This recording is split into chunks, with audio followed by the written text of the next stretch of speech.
Nisa Sabian dan Ayus dikabarkan segera menikah. Riri Virus ikhlas doakan mantan, jangan lupa undang. Isu Nisa Sabian dan Ayus segera menikah, Riri Virus legowo ikhlas doakan mantan. Nisa Sabian dan Ayus dikabarkan akan segera menikah. Kabar ini mencuat setelah Riri Virus mempertanyakan undangan agar bisa hadir. Seperti diketahui, Riri Virus merupakan mantan istri Ayus Sabian dicerai setelah skandal perselingkuhan. Mbak sudah move on dengan kisah rumah tangga hancur bareng Ayus, Riri Virus balik mendoakan mantan. Terkini Riri Virus yang muncul dalam podcast Camp On Entertainment berharap mantan segera menikahi Nisa Sabian. Baginya jika Ayus dan Nisa Sabian ingin melangsungkan pernikahan, maka ia hanya bisa mendoakan. Bahkan Riri Virus meminta agar Nisa Sabian dan Ayus mengundangnya jika akan segera menikah. Bahkan Riri Virus mendoakan yang terbaik untuk hubungan Nisa Sabian dan Ayus. Kini Riri Virus juga masih intens berkomunikasi dengan mantan suaminya itu. Hal ini dilakukan oleh Riri demi kedua buah hatinya yang saat ini tinggal bersamanya.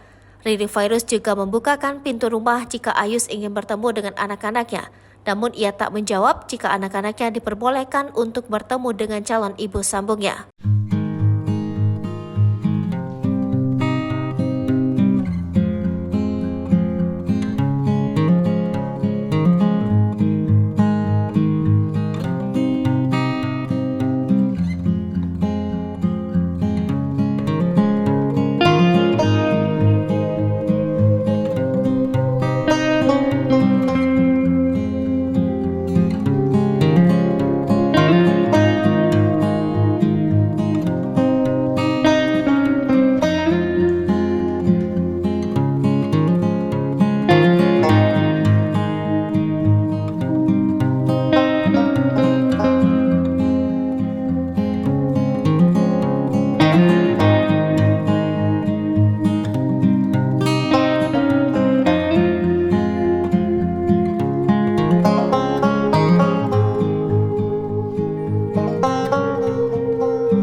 Hai pemirsa Sri Popo TV, jangan lupa komen, like, dan subscribe, serta tonton terus berita-berita terupdate lainnya ya.